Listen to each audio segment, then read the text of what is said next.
In the early days of 2026, Southeast Asia witnessed an unusual yet highly symbolic shift originating from Cambodia, a country long associated with the image of a gray zone for cybercrime, suddenly launched a series of large-scale, high-intensity crackdowns on online scam centers at a pace never seen before.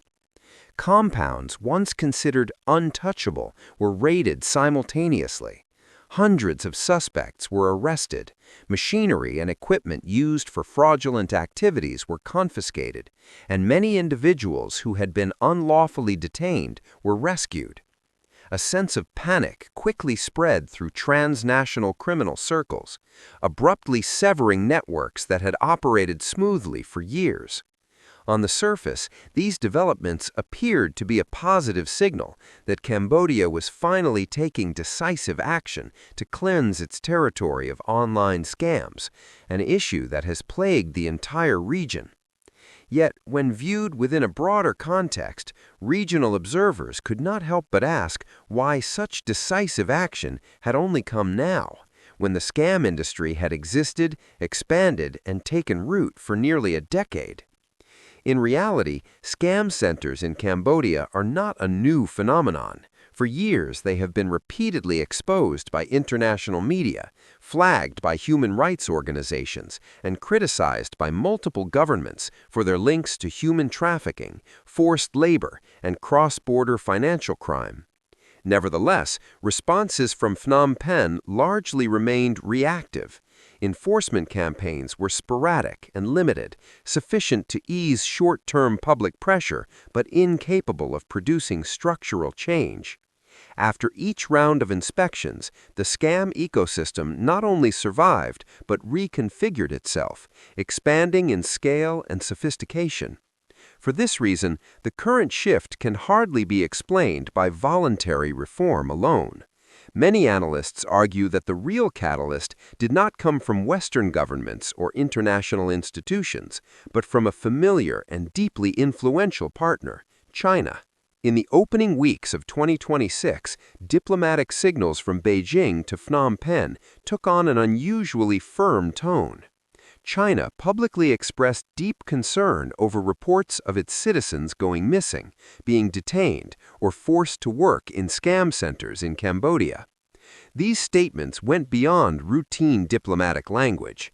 By emphasizing that such conditions were incompatible with the spirit of bilateral friendship and posed serious obstacles to cooperation, Beijing sent a clear message.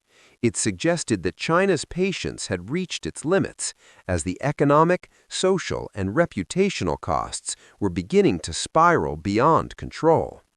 Pressure quickly translated into concrete action.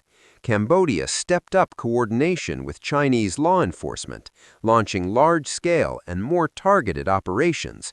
Within a short period, hundreds of foreign suspects were arrested, a significant proportion of whom were Chinese nationals. Unlike previous efforts, these campaigns were not symbolic gestures, but focused directly on key nodes within scam networks.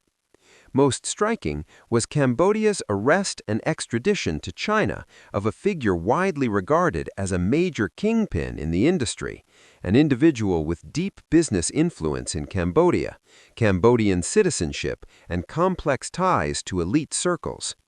Willingness to hand over such a figure indicated that Chinese pressure had exceeded ordinary thresholds and created a rare precedent in bilateral relations. What drew particular attention from observers was not only the scale of the crackdown, but the method by which China applied pressure. Beijing did not openly threaten economic sanctions or investment withdrawal. Instead, it employed a subtle yet forceful strategy, linking the scam issue to the credibility of bilateral cooperation and the image of major investment projects Cambodia was counting on. The message was sufficiently clear for Phnom Penh to understand that even a modest slowdown in capital flows or project implementation could have serious consequences for economic growth and social stability. At the same time, extradition was used as a decisive lever, dismantling the long-standing perception of safe havens for influential figures. Notably, China carefully managed the tempo of the campaign. It did not demand an immediate sweeping purge, nor did it push Cambodia to disclose all sensitive information.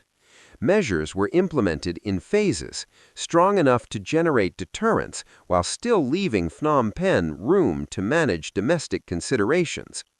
This approach reflected Beijing's familiar regional style, prioritizing stability and controllability.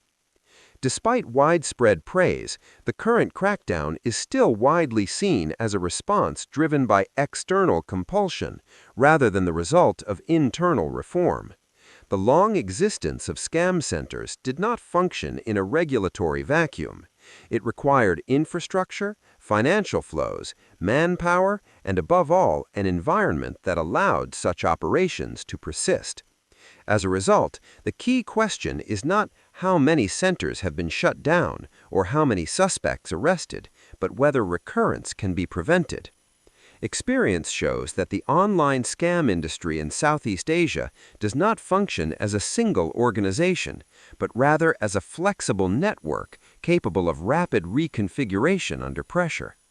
Soon after the first raids, reports emerged that scam groups were dispersing operations to border areas or adopting smaller, fragmented models. Instead of concentrating hundreds of workers in large compounds, they split into units of a few dozen people, rented private houses, relied on mobile infrastructure, and operated remotely, making detection and enforcement far more difficult. Domestically, the crackdown also poses serious challenges for Cambodia. For years, illicit financial flows, though never officially acknowledged, indirectly supported segments of the local economy. As scam operations shut down, large numbers of people, whether victims or participants, face precarious livelihoods, creating new social pressures. More importantly, dismantling scam networks inevitably touches the interests of groups that have benefited for years, with entrenched links to business communities and even certain layers of local governments. Severing these underground flows is unlikely to be smooth or without repercussions. Phnom Penh therefore finds itself walking a narrow line, acting forcefully enough to satisfy international pressure, while remaining careful enough to avoid excessive internal disruption. In this context, citing pressure from China becomes a means of legitimizing tough decisions and dampening resistance from domestic interest groups. At the regional level, Cambodia's campaign has produced a clear ripple effect. It signals that no location is truly safe for scam networks if international pressure is sustained and consistent.